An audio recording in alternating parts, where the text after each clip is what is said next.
There's something out there that's called the sales tool stack. And let's just say, if you know, you know. But just in case you don't know, these are the tools and technologies that make our lives in sales easier.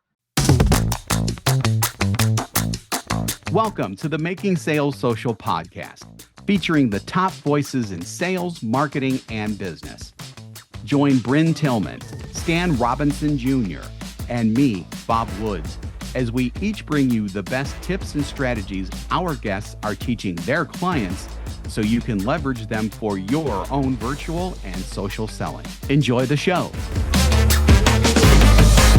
Welcome, sales and marketing pros, to Making Sales Social Live. I'm Bob Woods, social selling, AI, and LinkedIn strategy. Joining me today, as always, are the co-hosts of Making Sales Social Live. First off is fellow social selling and LinkedIn strategist, consultant, trainer, who is also our Sales Navigator expert, Stan Robinson Jr. What's up, Stan? Hey, all is well. Good to see you, Bob and Brent. Cool. Very good. And last and never, ever not the least is the LinkedIn Whisperer and the authority on things related to sales, social selling, and LinkedIn, as well as an official LinkedIn insider, Bryn Tillman. What's up? Hello, Bob and Stan. Excited to be here today. Excellent. So we've got a lot of stuff to plow through today, so we're just going to get right into it. There's something out there that's called the sales tool stack. And let's just say, if you know, you know. But just in case you don't know, these are the tools and technologies that make our lives in sales easier. But sometimes there are so many tools in a sales tool stack that the sheer number of them can do more harm than good. That's why we're going to break down our stack of sales tools here at Social Sales Link. Now, we do have several, but we make them all work together so they don't get in our way. The reason why we're doing this for you is that hopefully we'll expose you to one or several that you might be able to use in your own stack that you're not either using now just in general, or maybe it's something that's better that may replace something that's already in your stack. So before we do that, any thoughts on sales? That is so difficult to say. Any thoughts on sales tool stacks in general? Yeah, I'm just going to start by saying one of the biggest challenges, whether you're an entrepreneur, a team, you're leading a large enterprise team, we tend to buy a lot of tools and then not optimize or leverage them. Or not even use them. So what we're going through today are the ones we're actually using and mostly optimizing. There are a few that we don't completely optimize, sometimes on purpose, sometimes just because we don't know what we don't know. But what I'd say is we're going through this. Obviously, this is what we're using. We may actually even miss some, right? We may not even, these are just the ones that came to mind when we were brainstorming this topic. And I know all the stuff we're paying for, so that was top of mind. Right? But ultimately, when you are listening to what we're doing, start to take inventory of your own stack. Think about what tools you've got, where your gaps are, and maybe even where you've doubled up and you don't need all. I think that one's especially important, where you're doubled up at, or there's a pretty big overlap in what you're using. And it's funny because when we were brainstorming earlier, I had said out loud, "Oh yeah, this show will be easy because we don't have a lot of tools." By the time we got done, we're up to what, like 14 or something like that now. It's like, oh God. Probably not all of them. Right. Yeah, probably not all of them. Any thoughts, Stan? Yeah, as Bryn said, take inventory of what you have. And it's a good idea to put it on the calendar, given how much tools cost and how the cost can just kind of creep up on you. Because usually when you add a new tool, you don't look back and look at which ones you should drop. So it's worth putting on the calendar to do a regular assessment. putting it on the calendar, that's a great idea, because if you're like me, if it ain't on the calendar, it ain't getting done. So that's a fantastic idea, Stan. I love that one. So with that, we're going to get right into it. We've got things broken into 4 categories. So we're going to go over communication and collaboration tools first, and those are important in a sales tool stack. So there's going to be some things that's like, yeah, but is it a sales tool stack? It really is, and we'll go over why as we go through. Number 2 is obviously sales and CRM. Number 3 is marketing and content creation. That's especially important in social selling because we are doing a lot of content creation. So those are very important. And then some productivity and automation tools in general. So our first one is one that everyone lived and died by in the recent past, and that one is Zoom. Zoom. In communication and collaboration tools. That's obviously video conferencing, virtual meetings, and webinars. And and tools like it, but we use Zoom, were just absolutely, and still continue to be absolutely essential, right, guys? Absolutely. And, not just for meetings, it's also great for content. So I know we have different categories, and I'm going to mess it up right on tool 1. But Zoom is amazing, obviously, for running meetings. That's what it's most known for. But you can record and you can download transcripts, which can be a cornerstone for content as well. So communication and content. Yeah, and content, and honestly, several of these are going to cross categories too. So I would say, in terms of if you're evaluating your tool stack as you're going through, also think of, maybe you want to set up categories like we have done today. If a tool crosses over a couple of different categories, that one's probably a keeper for you. And I think Zoom, or a product like that, because there's always that stuff going on about there, Zoom versus Teams versus whatever Google's is called and stuff like that. There's always that battle Google going Meet. on. Yeah, Google. That's right. Thank you. I glossed over it because I couldn't remember what it was called. But yeah, there's always that discussion, to put it mildly, going on out there. But you really should have a tool like that. The next one, speaking of Google, is the entire Google suite. So, it's email, calendar, forums, presentations, docs, and spreadsheets. This is another one that crosses over all categories as well. So, obviously collaboration is amazing in that. Document management is really good too, especially because you have to collaborate on the document management as well as actually creating the documents too. The days of working in a standalone Word document, they're not gone yet, but with collaboration tools like Google Suite, they're definitely not as important as they used to be. What do you think about that, Stan? Yep, absolutely. I mean, the sharing features and what you were talking about as far as collaboration, it's just amazing. And what Google produced for free, even though a lot of us are using a paid version of Google Suite, just amazing. So, love Google. Yeah. And quite honestly, I think I pay $9 per person per month for an enormous amount of tools.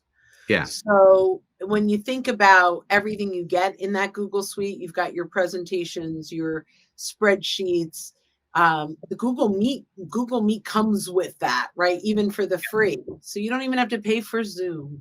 I think I'm thrilled with Google Suite. And so if you don't have it for business, when we log into our email, our socialsaleslink.com email, we're actually logging into Google. Our calendar is in Google. And so it syncs with iPhones and everything amazingly well. And to your point, to you guys, the collaboration is incredible. We can quickly share a document and all be working in it at the same time. So like we did for this episode of this podcast. Like I just added example. I added things to this list while we're talking. So exactly, precisely. So the third one, everyone's heard of Google. Everyone knows that Google Suite exists. The third one you may not have heard of as much, but it is essential for us.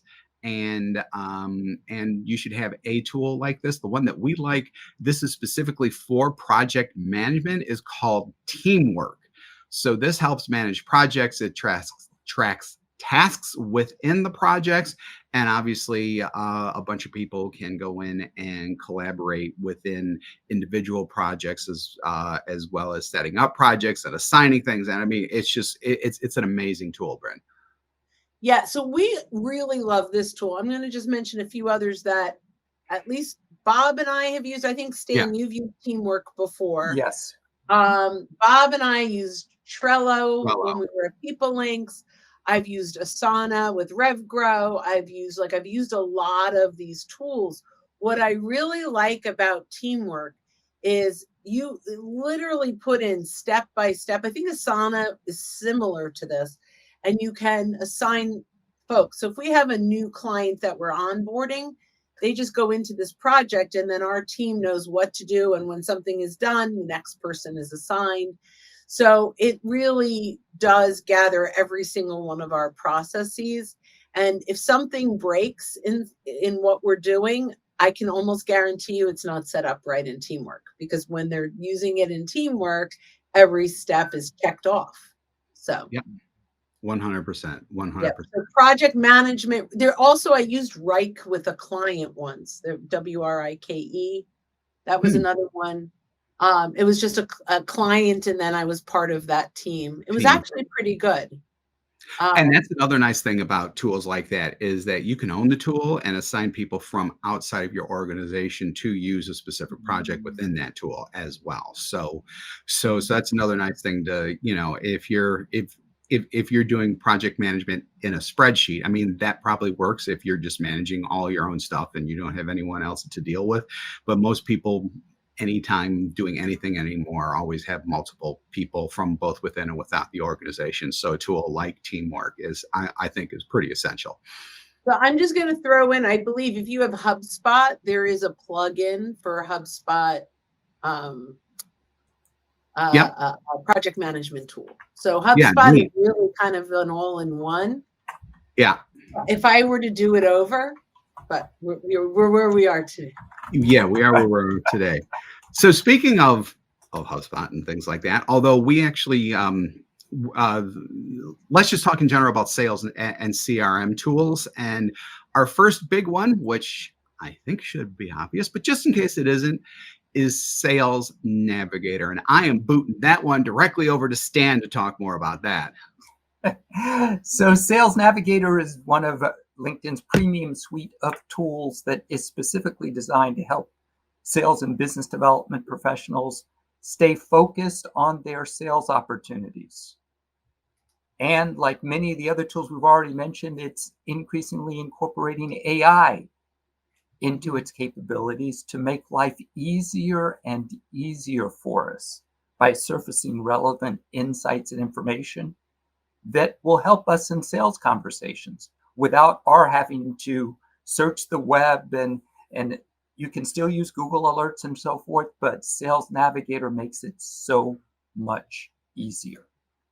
Bryn, I know you love Sales Nav. Yeah, and that feature primarily that what you're talking about is called Account IQ, and it's scouring the web for you, and then with one click you can see, everything that's out on the web, it's being pulled in. So it's really powerful, and I love Sales Navigator. Sales Navigator, as long as we're talking about CRM and sales tools, can be pulled in to Microsoft Dynamics, Salesforce, and now completely integrated into HubSpot. Right. Now you do need to have 10 seats. We have 4. So you need to have 10 seats in order to have that integration. And our CRM is part of Teamwork. But I'm just going to say, side note on this, I don't love it. We actually use a Google form. Let's go back to Google Suite for a moment, where if I have a new prospect, I fill out the form, and then the back office, Kath mostly, will take that and put it into the CRM. So this is one of the challenges with CRMs, is they're just not easy to use. So If you want to see, now we're going to get spammed on this, but it'll be fun. If you go to socialsaleslink.com/CRM, you get to see our form and you can see how we've put that together. I know, I'm curious what we get. We may change it internally if too many people use it, but I think it's just fun. And Kath, if you're listening, our sincere Sorry. apologies for that. No. The next tool is Sybel.ai, Sybill.ai. This is a tool that you don't know you need, but once you discover what it is, you can't live without it. And that's not hyperbole at all, because it provides insights and analytics for sales calls, and just how it does it is just amazing. So it can help you so much in optimizing sales strategies, customer interactions, learning from the calls afterwards, things that it may pick up that you don't notice during the calls. I mean, because it uses AI to analyze the call, and not only gives you a raw transcript, it gives you a summary. There are places where it shows attention and things like Nodding. Nodding and Smiling. smiles and things like that you may not notice the first time around. So I mean, it's really an amazing tool, and it ain't cheap, but if you live and die on Zoom, I think that you should really at least seriously consider it. So it is more expensive than the Fathoms and the Otters out there, but what we get is amazing, including the team collaboration. So you have your own portal, and you can turn on and off whether or not you want the rest of the team to see. So if I see a demo, I might turn that on and say, hey guys, check this out. And they just go into the team portion and they can watch the content. I love it. Yeah, it's amazing. It's amazing, Stan. It is fabulous. It's fabulous. And for taking notes, because it takes the notes for you, it summarizes, and it lets you know who should be doing what next. Love it. Next steps. It's brilliant. Yeah, it really is. I've had some podcast interviews recently about being present in all different types of situations. Sybel lets you be present because you don't have to worry. I mean, you can really just concentrate on the conversation without going, oh my God, that was a great point, I need to write that down, blah, blah, blah. Sybel's got you covered already, and it will call it out too. So, and I'll tell you something interesting. I had a call with someone. It's a very small opportunity, but I had a call with someone maybe about 6 or 7 weeks ago. And they came back and I didn't have even a proposal. It was just a very small thing. And they came back and said, okay, we're ready to move forward.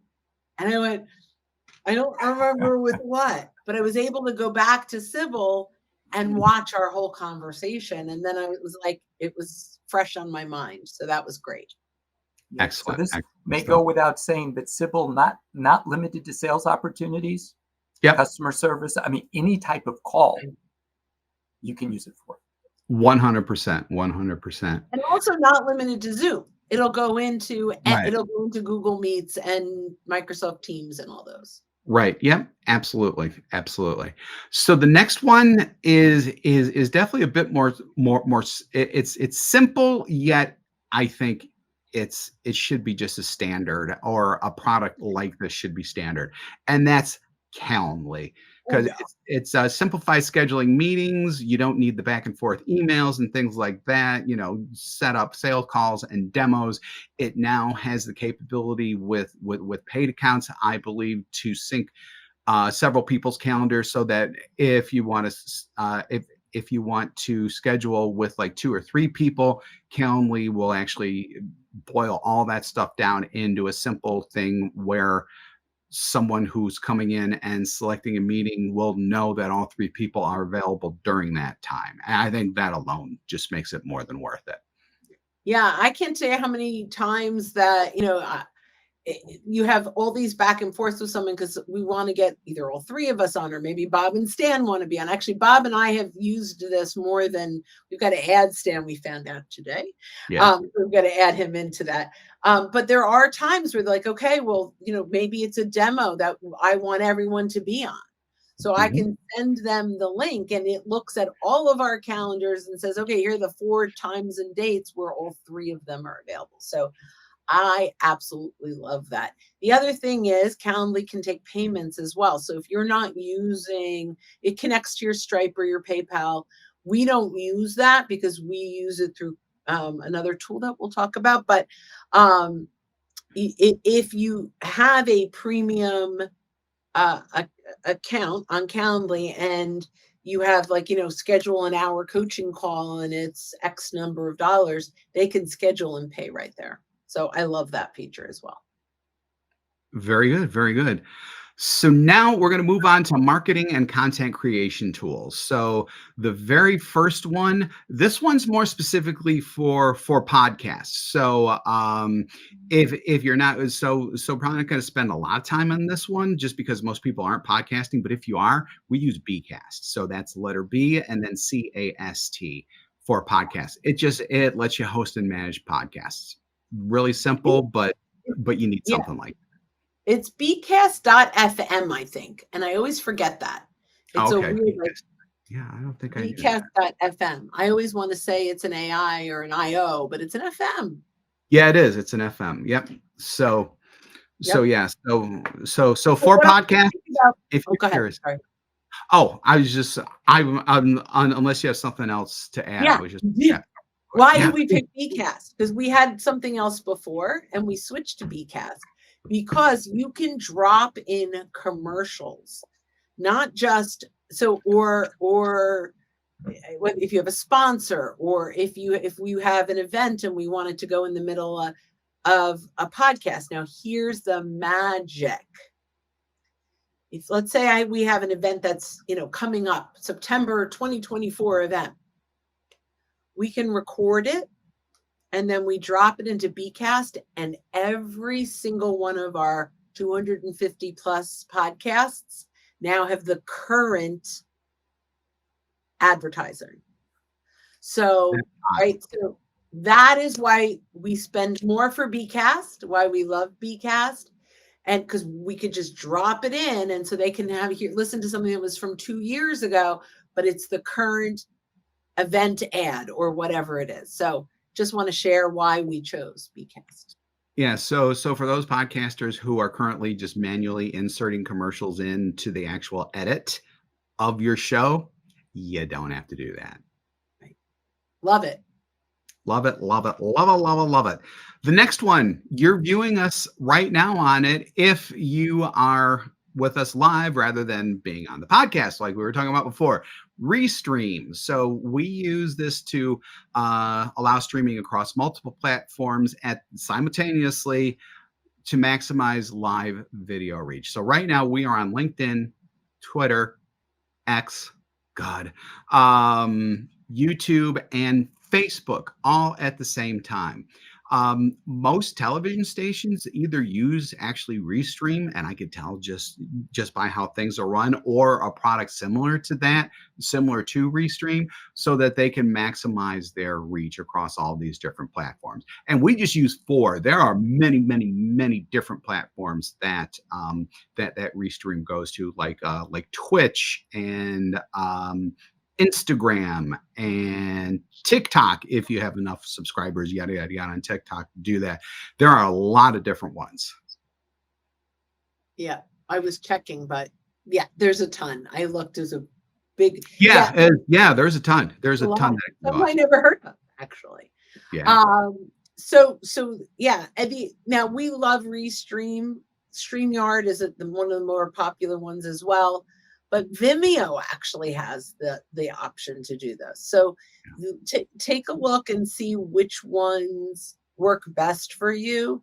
We found that Restream just had everything we wanted. I think we started with StreamYard and we switched over.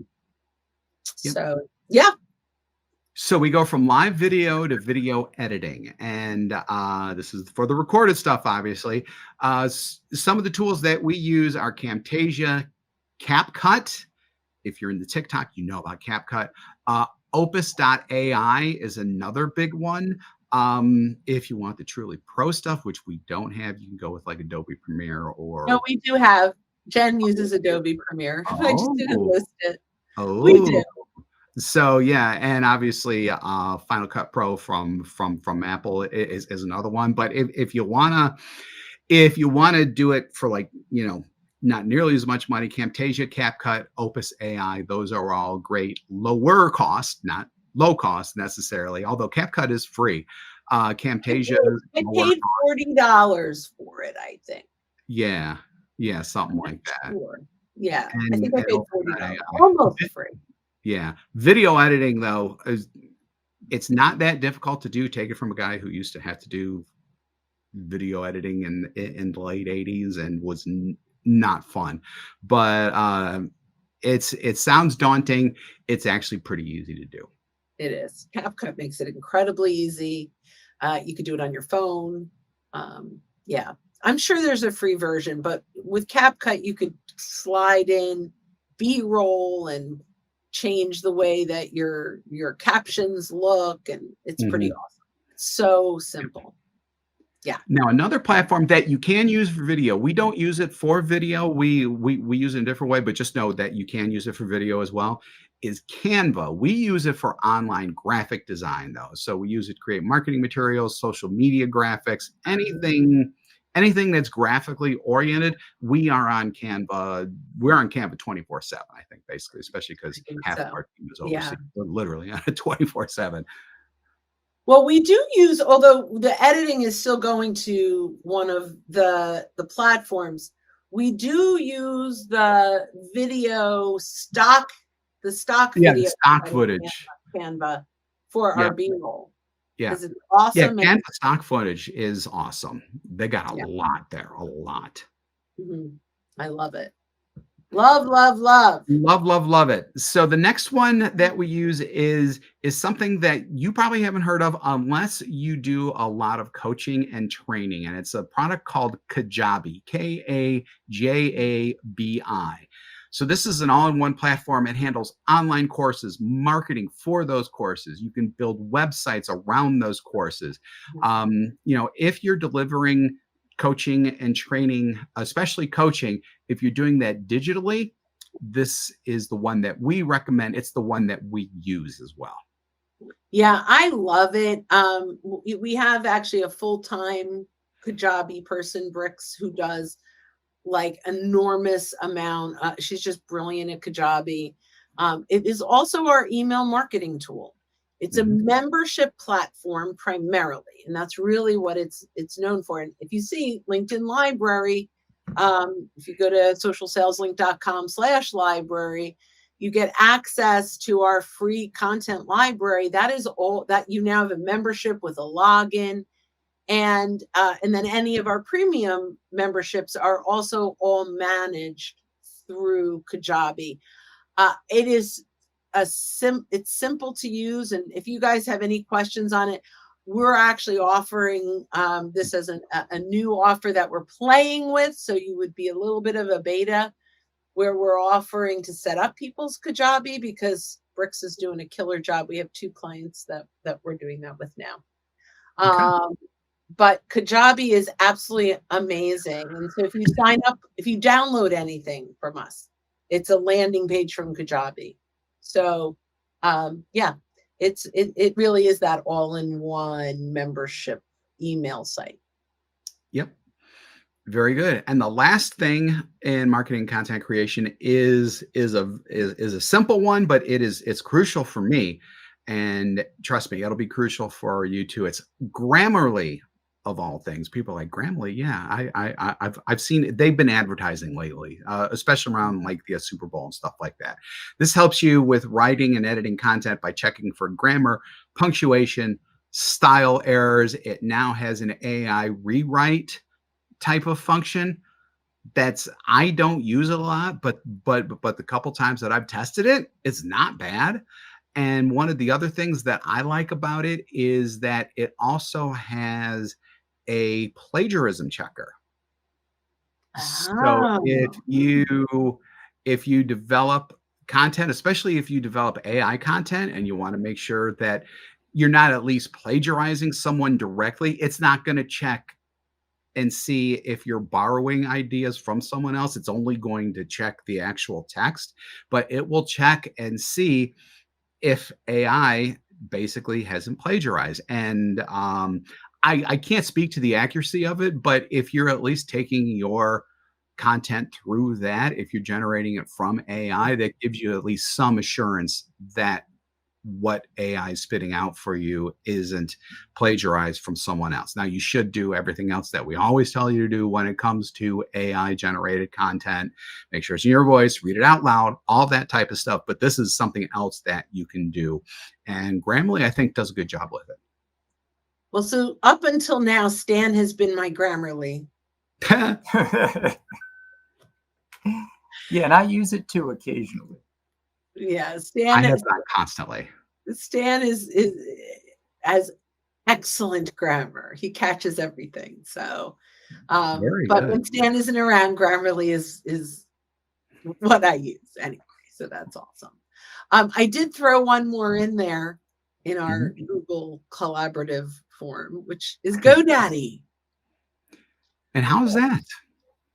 So GoDaddy is, first of all, where we bought our URL and about 700 other ones, right? So we have lots of redirects and things, but you know, our WordPress is through there, and actually our email, although it's through Google, you know, our URL lives in GoDaddy.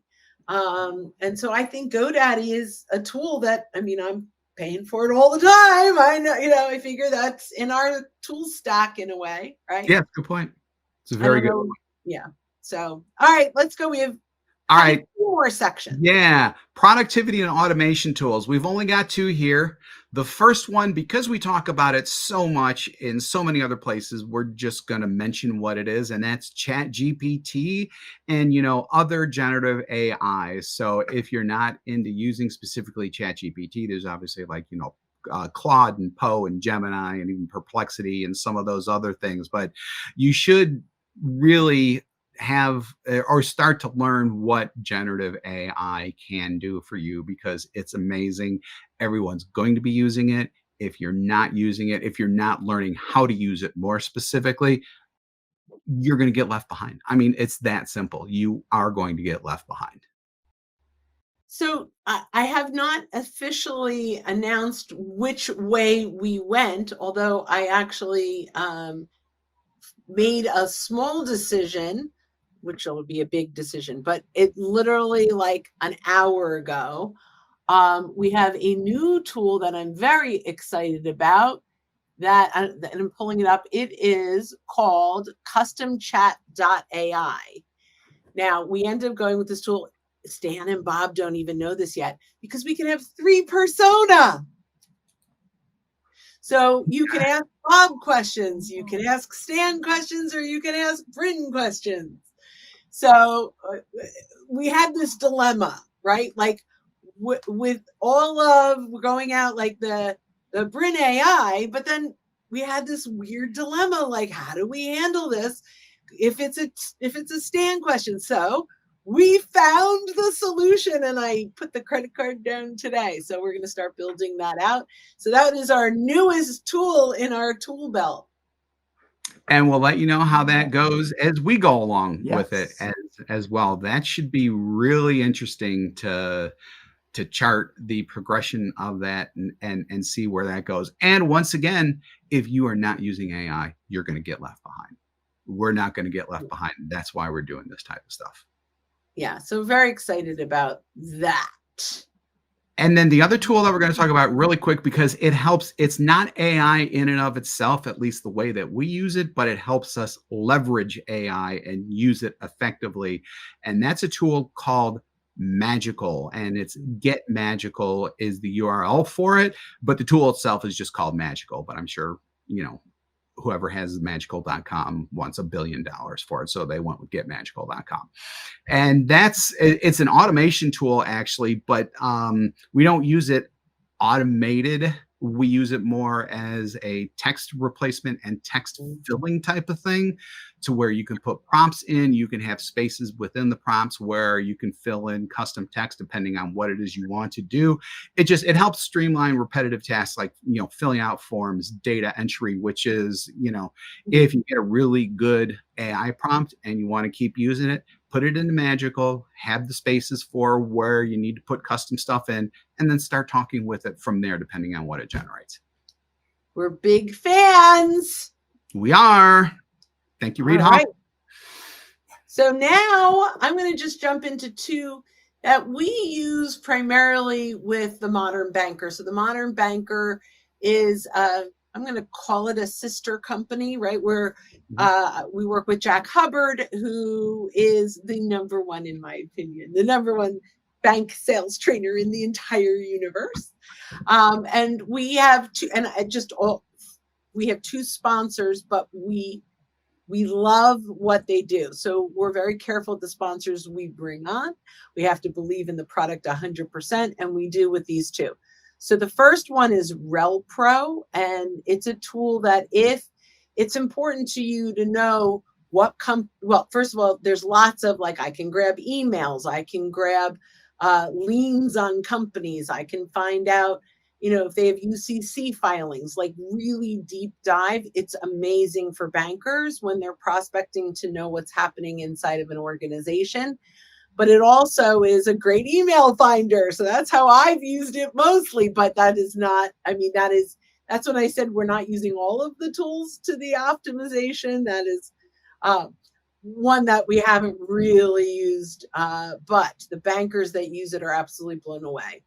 The other one is Vertical IQ. And although we use this for banking primarily, everyone can use this. And what I love about Vertical IQ is they curate content based on industry. So if you're going to go sell to the automotive manufacturing industry, you can go in, find the trends.